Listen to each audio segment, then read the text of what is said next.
years ago, May, we had the terrible, terrible flood that struck Wimberley, San Marcos, Martindale, all this area. And because it's been 2 years, I wanted to do a program that talked about flash flooding. Not what happened exactly right afterwards, but what flash flooding is all about and what's going on right now in regard to recovery from the flood of 2 years ago. And there's no better person to deal with that issue than our speaker tonight. His name is Thomas Monahan. He is the executive director, bear with me here, the Blanco River Regional Recovery Team. And as he says, they call it BR3T. But you will find out tonight what BR3T is doing in regard to the recovery from the flood of 2 years ago. So let's give a good Wimberley Lions Club hello to our speaker, Thomas Monahan. One of the things I like to do whenever I'm presenting is have a little remembrance of what happened 2 years ago almost, later this month. So we're going to watch a short, quick video and remind us of where we were. The heaviest rain, you can see it here in these darker colors near Blanco, of nearing now 13 inches of rainfall, really starting yesterday afternoon, and just numerous showers and storms sat over southern Blanco County. All that heavy rain upstream now moving downstream, and that's why we're talking about a historic flood, and it's Wimberley High School. That's where the evacuation site is right now for the historic flooding that is occurring in Wimberley. We could show you the hydrological site of just how much the Blanco River has gone up just in the last few hours. The historic level is 33 feet, and now, as you see, as of the last observation, 41.5 feet. But the bridge that goes over the Blanco on Rancho 12 is at least 50 feet above the river. I've never seen it touch that bridge before, and it covered the bridge and the roadway for about 2 to 3/10 of a mile. That, to me, was pretty extraordinary. I've honestly never seen that before. When I got there earlier this evening, I watched the house floating down the river. It was two structures. It looked like the same structure. Maybe it broke in two, I don't know, but it was moving downstream. When we went back there, it's lodged in something. It's just sitting there. There's a report of one individual who was washed downstream in a car, flashing his lights at people trying to get help, and I don't have any confirmation of that at this time. It's been a pretty significant event going on here. Like I say, I've never seen something like this before in this area. It's pretty amazing. Got two questions for you, Scott. Okay, first one is reports of Fisher Store Road Bridge in Wimberley destroyed. In respect of the center of Wimberley, where is that bridge? A little bit out of town, off of Fisher Store Road. We'll head there next. I did not hear that report. That's pretty astonishing, because I've been over that bridge before, and it's pretty high up, too. That's coming from Wimberley Fire Department. They, quote, reports that the Fisher Store Road Bridge over the Blanco River has been destroyed.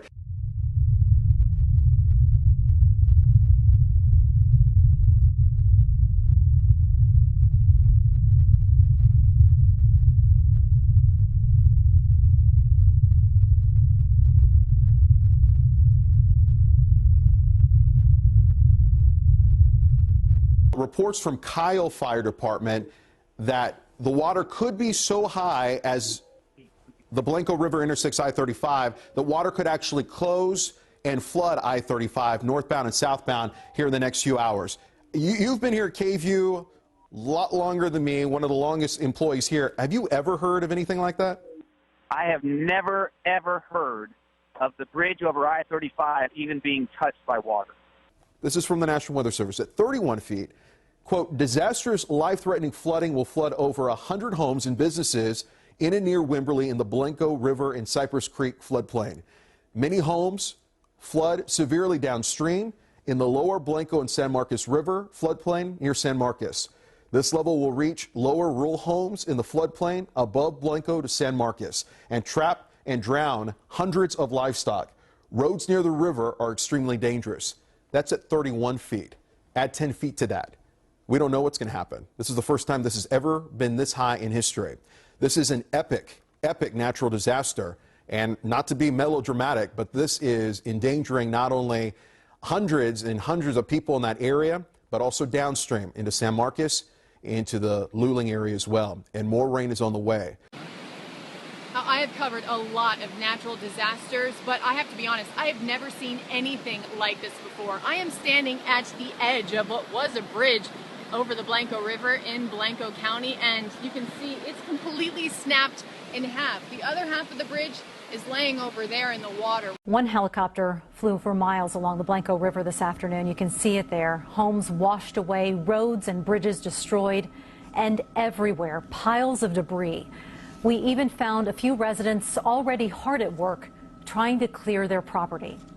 Today, we got a look at the areas of the worst damage along the Blanco and Wimberley. This neighborhood on Flight Acres Road is beyond devastated. I know several of y'all are probably flood victims. How many people got flooded here? It was pretty bad. Here's some of the numbers. 2,700 people registered with FEMA just from the Memorial Day storm. We took in a little over 1,600 people just to get started with trying to help them muck and gut out their homes. In Wimberley, the Blanco River rose over 40 feet in less than 4 hours. It increased from 700 cubic feet per second to over 70,000 cubic feet per second. In San Marcos, it flooded out entire neighborhoods and even closed I-35. In Martindale, the river reached at one point impacted homes more than a half-mile away from the river. And just as this storm is what's responsible for the Blanco River Regional Recovery Team being formed. We are the long-term recovery group for the counties of Blanco, Hayes, Caldwell, and Guadalupe counties. And not only are we here to help with flooding, but we're here set up for any future disaster. Not just flooding, but that could be fire, that could be earthquake, hopefully not, or any more devastating storms.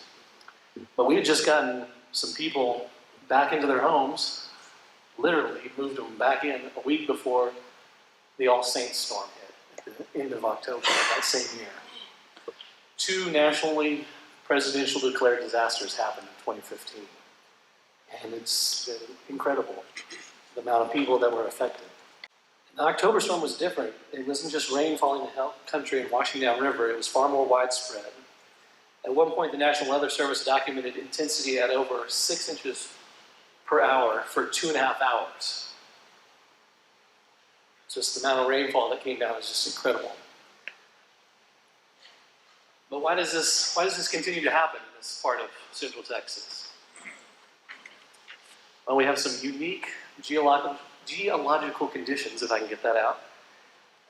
According to the National Weather Service, the most flash flood prone region in North America is in Central Texas, where the hill country is also known as Flash Flood Alley. A flash flood occurs when an excessive amount of rain falls in a short amount of time, causing the creeks and rivers to rapidly rise.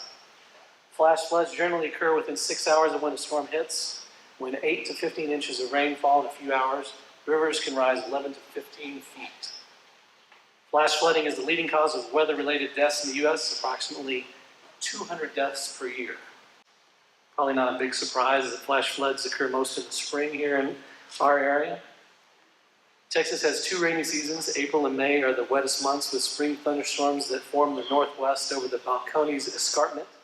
Tropical storms from the Gulf of Mexico make September and October the second wettest rainy season in Texas.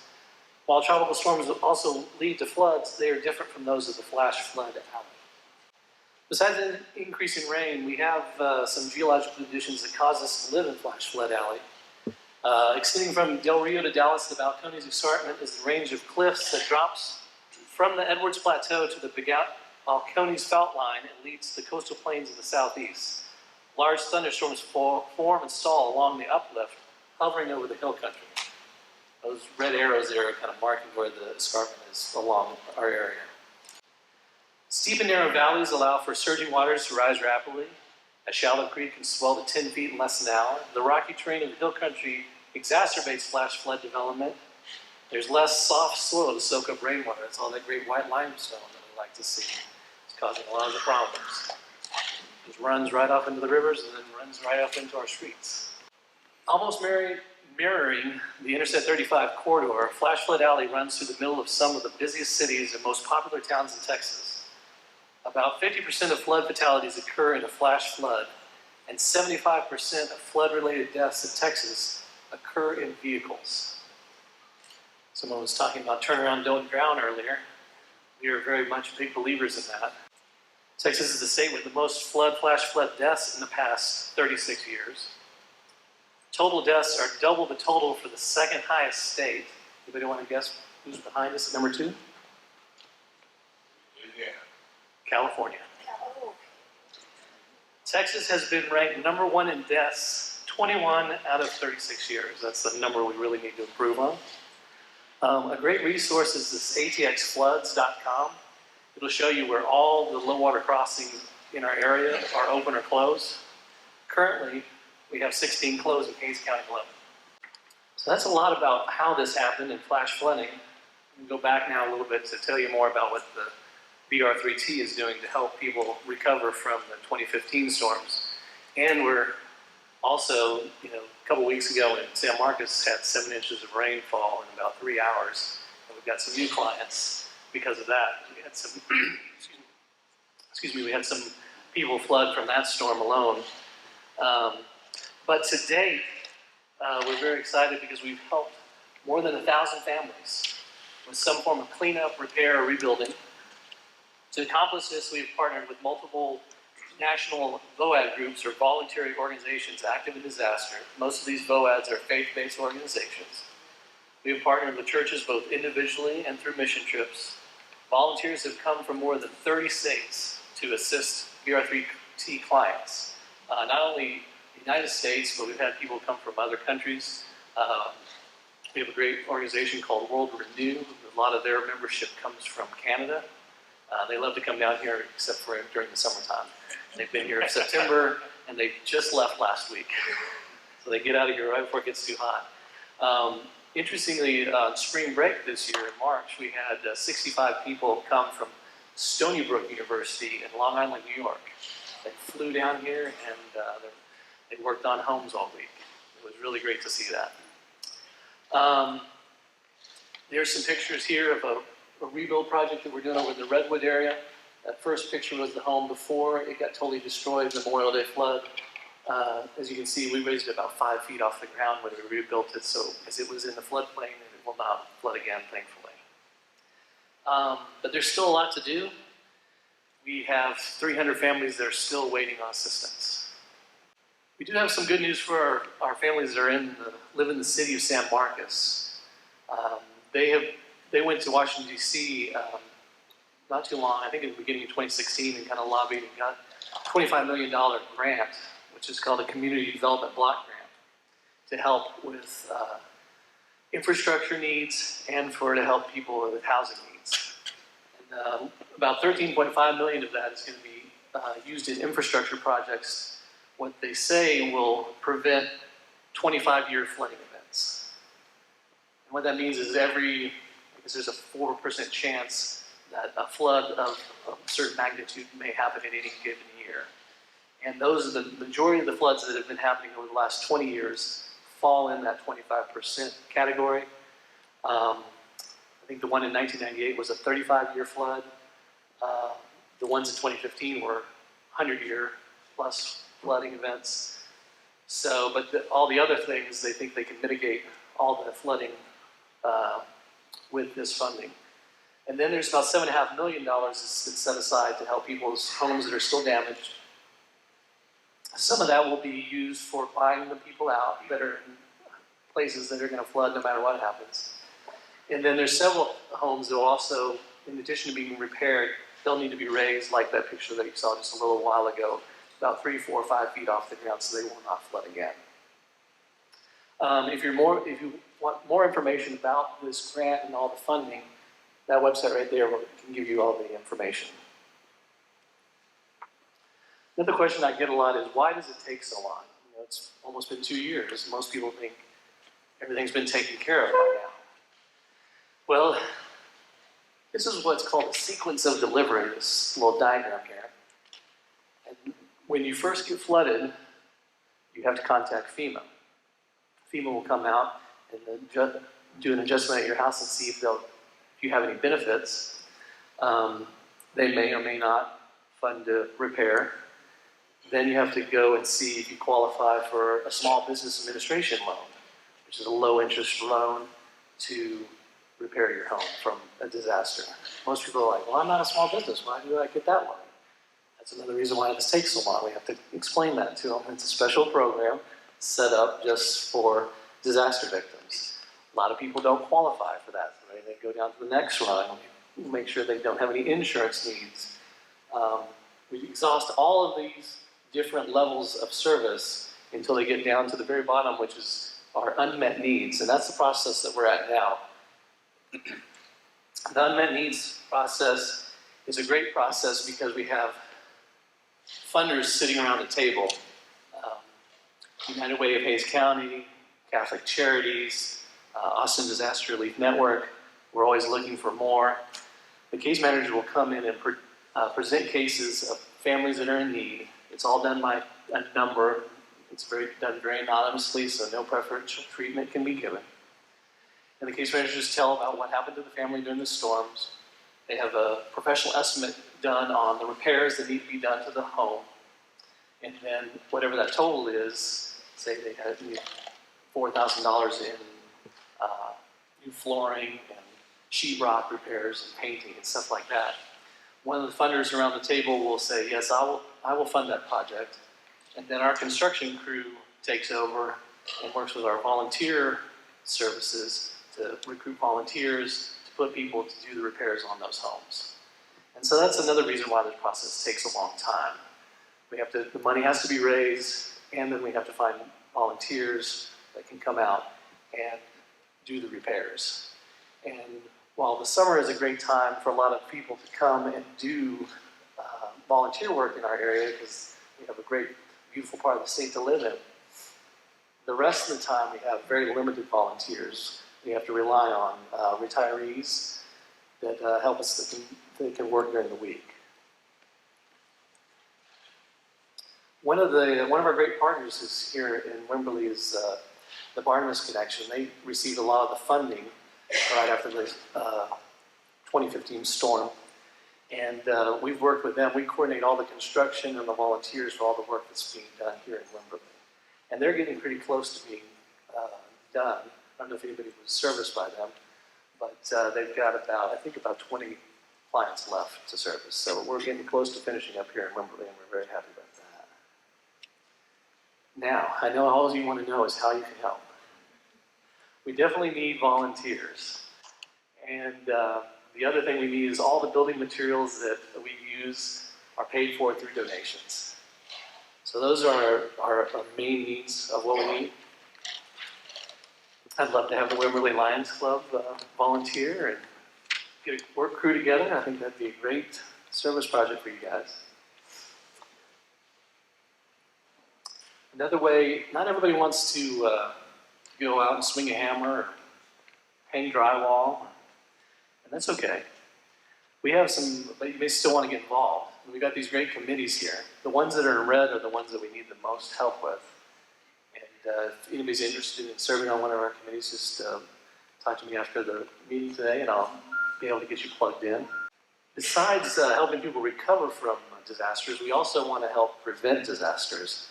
This is a screenshot from the bottom part of the homepage of our website at vr3t.org. And there's some great information there where you can download a family disaster plan. And it helps you really get organized. I don't know if many people remember how crazy and chaotic it was 2 years ago when the water, cut the fiber optic cable for cell phone service to Wimberley. It's pretty hard to get out calls to people, and then also a lot of people were without electricity. And so one of the things this plan does is allows you to put contact information and set up a system so if anything like that ever happened, you'd be able to get word to your loved ones that you're okay. And it's another great thing is we have a weekly email newsletter. And each week in that newsletter, we have tips on preparing for any kind of disaster, not just flooding. Any kind of disaster. It makes it real easy, just some small steps that you can do each week to make it real easy, have everything ready to go, because you never know when the disaster strikes. I mean, this one hit at 1 in the morning, on early Sunday morning. Most people were asleep. It was dark. And it would just be hard to get up and going. So if you have the plan in place, you can just open it up and get started. One more video before I finish here. All this work, there's a lot of stuff that goes on in the background just to get people on a work site and get them repairing their home. But that's the best part of this job, is getting to see people get moved back in their homes and getting their homes worked on and getting repaired. And so I want to show a quick little video here of what that looks like. Joe, a deer, a female deer, ray, a drop of golden sun. Me, a name, I call myself, fall, I'm on way to run. So I need a pulling thread. Hi, I'm Bob Goolsby. I'm a priest in the Episcopal Church from Houston, Texas. Each year, we go on a mission trip, and we like to serve folks who have been affected by natural disasters. And obviously this year, we're helping out with the floods in San Marcos and Wimberley. We are painting a man's house. We are planning on painting the bricks red and the wood white. Pedimos todo, las dos veces, y pues estamos depressed, y me enfermé, estuve en el hospital, otro diabetes, y me subí la alta presión, pero ya estoy mejor, ya ahora que estamos en la casa ya. Instead, I would like to be out playing Pokemon Go, but I was doing this instead. I guess it feels nice to help somebody. You know, there's always going to be need in our communities, wherever we are, especially in this part of the world where there's rivers and there's crazy weather from time to time to do. And I think if all of us do just our part and just a little bit, we'll make our world a better place. So that's the work of the Blanco River Regional Recovery Team, or the BR3T. All righty, well, thank you so much for having me, and we'd love to have you volunteer with us. So let me know when you want to come help.